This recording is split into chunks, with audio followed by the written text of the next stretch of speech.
I'm Owain Gethin, Chair of the Adnodd Board and also Head Teacher at Ysgol Dyffryn Conwy.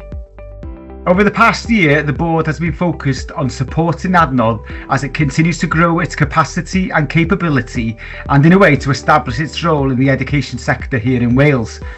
From a perspective of a head teacher, I've been able to connect Adnodd's work to what's happening on the ground here in school, making sure that the reality of implementing the curriculum for Wales informs our priorities and plans for the future.